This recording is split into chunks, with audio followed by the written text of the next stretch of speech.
अस्सलाम वालेकुम। आप सभी दोस्तों को, सभी भाइयों को अपने ही यूट्यूब चैनल मंसूरी भाई में बहुत बहुत स्वागत है।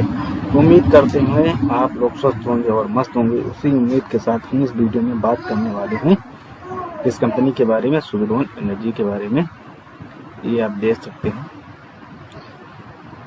तो जैसा कि आप यहाँ पर देख सकते हैं, आपके सामने जो है सुजलोन एनर्जी का जो फंडामेंटल हम चेक करेंगे।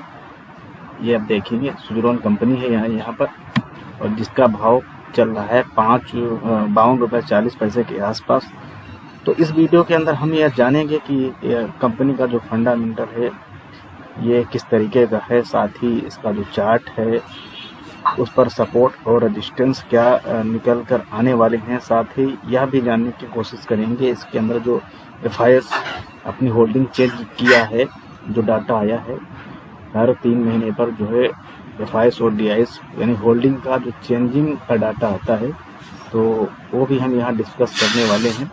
तो ये आप यहाँ पर देख सकते हैं कि FIS ने इसके अंदर जो है अपनी होल्डिंग को, ये आप देखेंगे यहाँ पर चेंज किया हुआ है। तो इसके बारे में भी हम बात करने वाले हैं इस वीडियो के अंदर। तो प्लीज़ आप वीडियो में बिना स्किप किए हुए अंत तक बने रहेंगे तो सारी चीज़ों को अच्छे से समझ पाएंगे। साथ ही मैं आपको एक डिस्क्लेमर दे दूं कि मैं कोई शेयर बाजार का एक्सपर्ट नहीं हूं। मैं भी आप लोगों की तरह एक छोटा मोटा स्टूडेंट हूं जो शेयर बाजार को सीखने और समझने की कोशिश कर रहा हूं। किसी भी स्टॉक को बाय और सेल करने से पहले अपने वित्तीय सलाहकार से सलाह लें या अपना खुद का रिसर्च करें। तो दोस्तों, इस वीडियो में हम बात करेंगे कंपनी का फंडामेंटल। जैसा कि किसी भी स्टॉक को खरीदने से पहले जो चीज़ें मैं चेक करता हूँ वही चीज़ें मैं आप यहाँ पर डिस्कस करने वाला हूँ। तो देखते हैं कंपनी का फंडामेंटल कंपनी किस तरह से हमें जो है मजबूत नज़र आ रही है। तो सबसे पहले उसको हम चेक करेंगे। तो इसके लिए हम यहाँ पर जाएंगे, कंपनी का जो है मार्केट कैप देखेंगे। जो सबसे पहली चीज़ है हम देखते हैं कंपनी का मार्केट, ये आपको यहाँ पर मिल जाएगा। यहाँ पर आप देखेंगे कंपनी का मार्केट कैप। कंपनी जो 71,462 करोड़ की मार्केट कैप वाली कंपनी है, ठीक है। उसके बाद हम देखेंगे कंपनी का P रेशियो, ये आप देखेंगे कंपनी का P रेशियो, और इसके कंपेरिजन में इंडस्ट्री P हम देखेंगे। ये यहाँ पर ये आप देखेंगे इंडस्ट्री P। तो यहाँ पर जैसा कि मैं आपको बताता रहता हूँ, तो मार्केट कैप तो अच्छी है ही है। अब कंपनी का जो P है वो 25 के आसपास, यानी 25 से नीचे रहता है तो ही अच्छा होता है, ये लोगों का मानना है। और इंडस्ट्री P जो है वो इस वाले से ज़्यादा होना चाहिए, जैसा कि इसमें है। अब इसमें इसका मतलब ये हुआ कि स्टॉक जो है यहाँ से यहाँ तक इसका P आगे आने वाले समय में जा सकता है। इसका मतलब आप मोटा मोटा इस तरह से समझ लीजिएगा कि कंपनी यहाँ से जो इसका P 22 रुपये के आसपास है, तो ये इसका P यहाँ तक जाने की इसके अंदर क्षमता या ताकत आप देख सकते हैं। तो ये चीज़ हमें, जो मैं चीज़ें देखता हूँ उस हिसाब से ये चीज़ पॉजिटिव, और ये भी हमारा जो है पॉजिटिव, ठीक है।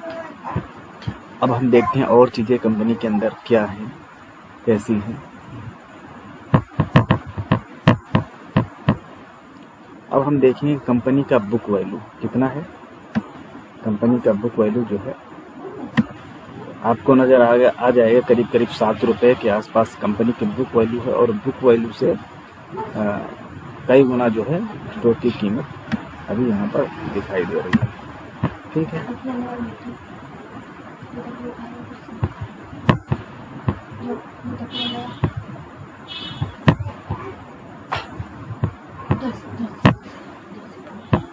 अब हम क्या देखेंगे, कंपनी के ऊपर कितना कर्ज है। तो यहाँ देखेंगे कंपनी के ऊपर जो है कर्ज कितना है, 0.06% कंपनी के ऊपर कर्ज है। तो ये कंपनी के ऊपर ना के बराबर जो है कर्ज दिखाई दे रहा है। यानी कुल मिलाकर इसको कह सकते हैं कि कंपनी जो है डेट फ्री है। उसके एवज में आप यहाँ पर देख सकते हैं कंपनी के पास 6719 करोड़ रुपए रिजर्व कंपनी के पास हैं। तो इस हिसाब से यहाँ पर देखेंगे ये आपको दिखाई देगा कि कंपनी के ऊपर कुल कर्जा कितना है। तो कंपनी के ऊपर 556 करोड़ रुपए का कर्ज है, उसके सामने में रिजर्व कितना है ये आप देख सकते हैं। ठीक है, तो यहाँ पर चीज़ें भी जो है सब ठीक ठाक नज़र आ रही हैं। ठीक है, साथ ही मैं आपसे जो बात कर रहा था कि इसके अंदर एफआईएस की जो होल्डिंग है वो बढ़ी हुई है, यानी जो एफआईएस की होल्डिंग पहले थी यहाँ पर 24.2%, अब इसके अंदर इन्होंने जो है अपनी होल्डिंग को बढ़ाया है 1.93%। इसके बारे में भी हम और डिटेल से बात करने वाले हैं। और पब्लिक की होल्डिंग आप यहाँ पर देख सकते हैं 53% है। ठीक है, और एसेट वगैरह कंपनी के भी ठीक ठाक हैं। तो डीआईएस ने भी अपनी होल्डिंग जो है थोड़ी बहुत इसके अंदर चेंज की है। तो कंपनी एक फंडामेंटल मजबूत कंपनी है, और इसका जो है अभी जो होल्डिंग चेंज हुई इसके बारे में हम देख लेते हैं।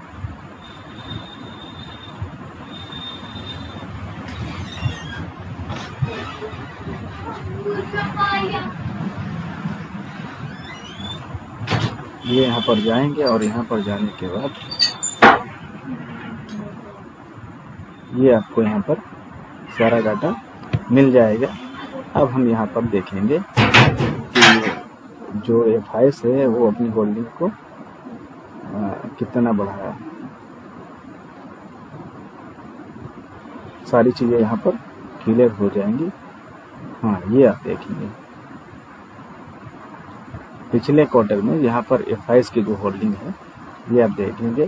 पिछले क्वार्टर के अंदर यहाँ पर आप देखेंगे 23.85% की होल्डिंग थी, अब वह बढ़ करके 24.15% की होल्डिंग हो गई। जबकि एफआईएस जो है अपनी मार्केट के अंदर जो है माल सेल कर रही है, यानी आप देखेंगे ना दिन पर दिन जो है वो पैसा निकाल रहे हैं। इसी तरह से एफआईएस जिस कंपनियों के अंदर पैसा लगा रहे हैं तो कुछ ना कुछ तो बात होगी, कुछ ना कोई चीज़ उन्होंने तो देखा होगा। भाई वो हमसे ज़्यादा स्मार्ट हैं, तो कुछ ना कुछ अच्छी चीज़ें देख रहे होंगे, तभी तो इसके अंदर अपनी होल्डिंग बढ़ा रही हैं। ये आप देखेंगे हर क्वार्टर में होल्डिंग अपनी बढ़ा रही हैं, ऐसा नहीं है। ये यहाँ देखेंगे इससे पहले जो है इनकी होल्डिंग यहाँ पर थी 23.73%, फिर ये यहाँ से ये बढ़ा। उसके पहले कंपनी के अंदर होल्डिंग थी 25 के अंदर, ये आप यहाँ पर देखेंगे। ठीक है, तो इस तरह से ये 4 क्वार्टर के अंदर उन्होंने अपनी होल्डिंग को बढ़ाई है। अब हम देखेंगे यहाँ एफआईएस की होल्डिंग, ये आप देखेंगे। तो यहाँ देखेंगे एफआईएस की होल्डिंग जो है कितनी थी पहले क्वार्टर में 9.18%, जो अब इन्होंने बढ़ाकर कर दिया है 11.11% करीब, जो वहाँ पर हम दिखा रहे थे आपको 1.93%, मतलब 1.93% वहाँ पर जो हम दिखा रहे थे। तो ये वही चीज़ें हैं। तो यहाँ पर एफआईएस और डीआईएस जो है इसके अंदर अपनी होल्डिंग को बढ़ा रहे हैं। तो ये एक पॉजिटिव चीज़ है, क्योंकि एफआईएस तो अपनी मार्केट से सारा माल बेच कर निकल रहा है, लेकिन इसके अंदर जो है कंपनी अपनी होल्डिंग एफआईएस अपनी होल्डिंग जो धीरे धीरे करके बढ़ा रहा है, और साथ में डीआईएस भी अपनी होल्डिंग को बढ़ा रहा है। अब यहाँ पर निकल कौन रहा है देखिएगा, इस तरीके के शेयर से कंपनी से कौन निकल रहा है। ये हमारी पब्लिक की होल्डिंग है, और यहाँ आप देखेंगे पब्लिक की होल्डिंग, पब्लिक यहाँ पर बेच रही है, और यहाँ पर ये और ये दो लोग खरीद रहे हैं, पब्लिक अपनी होल्डिंग बेच रही है। कभी यहाँ पर आप देखेंगे पब्लिक की होल्डिंग कितनी हुआ करती थी, 66% के आसपास पब्लिक की होल्डिंग हुआ करती थी। और जैसे जैसे इस कंपनी का फंडामेंटल मजबूत होता जा रहा है, आपको यहाँ से पब्लिक जो है निकलती हुई नज़र आ रही है। देखेंगे, यानी जब यह स्टॉक काफ़ी मरा हुआ चल रहा था, इसके अंदर कुछ नहीं था, तो यहाँ पर पब्लिक ना भरी पड़ी हुई थी। अब जब इसका फंडामेंटल मजबूत हो गया है, तो यहाँ से पब्लिक क्या हो रही है, जा रही है। ये आप समझ सकते हैं। तो ये हमने देखा कि जो इसके अंदर चेंज हुआ है क्वार्टरली है पर कंपनी का जो है होल्डिंग के अंदर बदलाव हुआ है, इसके अंदर FIs और DIs जो है एंट्री बनाई है, तो ये एक पॉजिटिव चीज़ें हैं और इसका असर हमें मार्केट जब कल ओपन होगा तब देखने को शायद मिले। अब हम हमेशा 53 के भाव पर स्टॉक को पकड़ना है। यहाँ पर आप देख सकते हैं ये इसका सपोर्ट है, ये अपने सपोर्ट पर ही अभी यहाँ पर घूम रहा है और हमने काफ़ी जो है इसके अंदर अच्छा खासा मूवमेंट जो है यहाँ पर लिया हुआ है। इसके अंदर हमने जो है ज़बरदस्त ट्रेडिंग की है। यहाँ पर 53 पर पकड़ा है, 55 और 58 पर सेल किया है। यहाँ 53 पर पकड़ा है, 55 और 58 पर सेल किया है। यहाँ 53 पर पकड़ा है, फिर 60 रुपये पर सेल किया है। अब हम यहाँ पर इसको फिर से पकड़े हैं 53 पर। अब आगे भी हमारा अभी 55 और 58 रहने वाला है। इसके साथ ही जो हमारा स्टॉप लॉस रहेगा वह एक स्टॉप लॉस रहेगा, ये हमारा 50 रुपये का स्टॉप लॉस रहेगा। यहाँ पर अगर ये 50 वाला स्टॉप लॉस टूटता है, 50 से 49 रुपये का जो हमारा स्टॉप लॉस रहेगा ये टूटता है, तो स्टॉक हमें ये इस वाले लेवल पर जाता हुआ दिखाई दे सकता है अगर ऐसा होता है तब।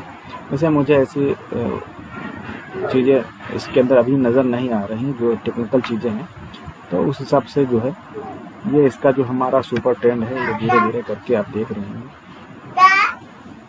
तो ये यहाँ से धीरे धीरे करके इस तरह से चढ़ता हुआ जा रहा है और जैसे स्टॉक जाएगा तो इसी तरह से हमारा यहाँ पर सुपर ट्रेंड धीरे धीरे पहुँच जाएगा। और ये इसका एक जो सपोर्ट है 50 रुपये वाला, ये यहाँ पर मजबूती से काम करना चाहिए। अगर ये इसमें से यहाँ थोड़ी बहुत अगर गिरावट होती भी है, वैसे तो यहाँ से इसको ऊपर की तरफ जाना चाहिए, लेकिन अगर थोड़ी बहुत गिरावट होती भी है तो ये यहाँ तक हो सकता है आए और फिर यहाँ से आने के बाद ये हमें ऊपर की तरफ 65 और 66 के पास जाता हुआ नज़र आए। एक बार यह स्टॉक अगर 61 रुपये क्रॉस करता है उसके बाद सारी चीज़ें हम जो इसके टारगेट हैं वह जाते हुए नज़र आएंगे। जैसा कि मैंने पहले वीडियो के अंदर आपको बताया था कि यह जब तक 61 के नीचे रहता है तब तक ये इसी तरीका का जो है मूवमेंट हमको फिर से दिखा सकता है यहाँ पर, ठीक है। जब तक ये 61 वाला नहीं निकालता है, ये वाला ये आप देखेंगे जो यहाँ पर बना हुआ है, ये है हमारा 61 का, इसको ब्रेक करेगा। मतलब वही पुरानी चीज़ें जब तक दोहराई नहीं जाती हैं, तो ये यहाँ तक बार बार तो जा रहा है, यहाँ तक आप देखेंगे बार बार जा रहा है। ये देखिए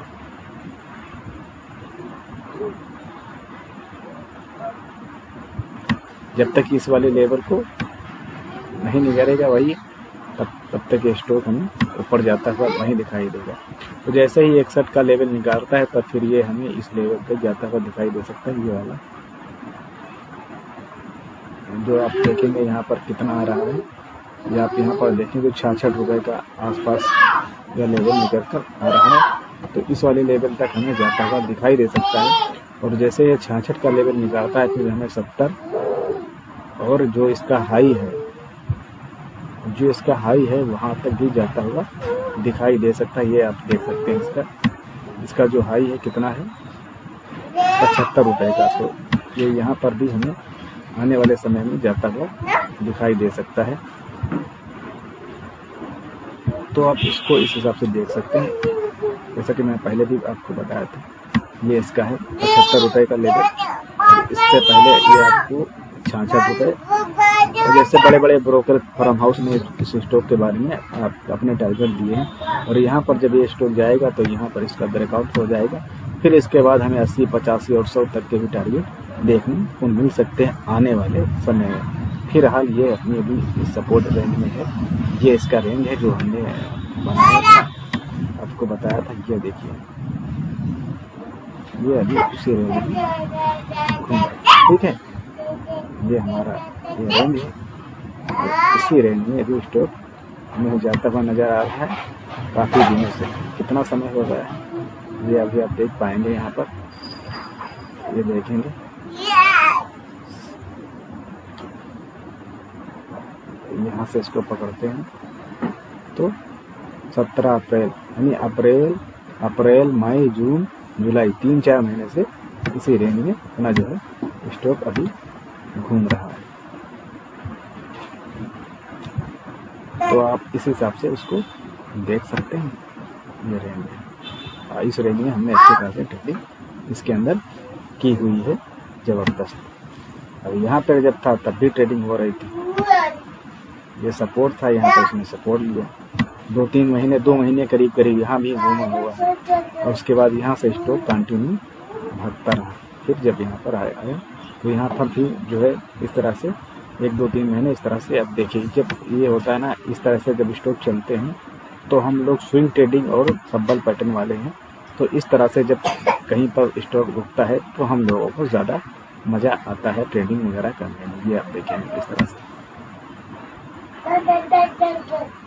तो उम्मीद करता हूँ आप लोग को वो सारी चीज़ें समझ आ गई होंगी कि अब हमें स्विट्ज़रलैंड एनर्जी के अंदर क्या करना है। बहुत सारे लोगों का सवाल था, आप लोग अच्छे से समझ पाए होंगे। अब आप लोग क्या कर सकते हैं, इस स्टॉक के अंदर यहाँ पर एंट्री आप कर सकते हैं, और अगर इसके अंदर गिरावट होती 50 का जो सपोर्ट है वो तोड़ता है और तोड़कर हमें नीचे जाता हुआ स्टॉक दिखाई देगा, तो हमारे लिए मौका होगा कि स्टॉक हमें नीचे के लेवल पर मिल रहा है। बाकी कंपनी के जब तक कंपनी का रिजल्ट वगैरह अच्छे आ रहे हैं तब तक आपको इस स्टॉक के अंदर डरने और घबराने की कोई ज़रूरत नहीं है। साथ ही अगर यह वीडियो आपको पसंद आया तो वीडियो को लाइक कीजिए, वीडियो के नीचे कमेंट कीजिए कि क्या चीज़ें आपको समझ, अगर आपको कोई चीज़ें समझ नहीं आई तो वीडियो के नीचे कमेंट कीजिए कि आपको क्या चीज़ें समझ नहीं आई, मैं आपको और अच्छे से समझाने की कोशिश करूँगा। साथ ही अगर आप हमारा टेलीग्राम चैनल ज्वाइन करना चाहते हैं तो उस वीडियो के नीचे आपको हमारे टेलीग्राम चैनल का लिंक मिल जाएगा, आप चाहें तो हमारा टेलीग्राम चैनल ज्वाइन कर सकते हैं, वो बिल्कुल फ्री है। अगर आप बिना कुछ किए हुए 1% डेली कमाना चाहते हैं तो आप हमारा व्हाट्सएप ग्रुप ज्वाइन कर सकते हैं, जिसका प्रीमियम आपको ज्वाइन कर लेना पड़ेगा, और लेने के बाद आपको बिना कुछ किए, मतलब आपको कुछ नहीं करना है, खाली उसके मैसेज को फॉलो करना है और आपको 1% डेली आप वहां पर ज्वाइन करके कमा सकते हैं। तो इसी उम्मीद के साथ मैं आपसे विदा लेता हूं। जल्द ही हमारी आपकी मुलाकात किसी अगली वीडियो में होगी। जय हिंद,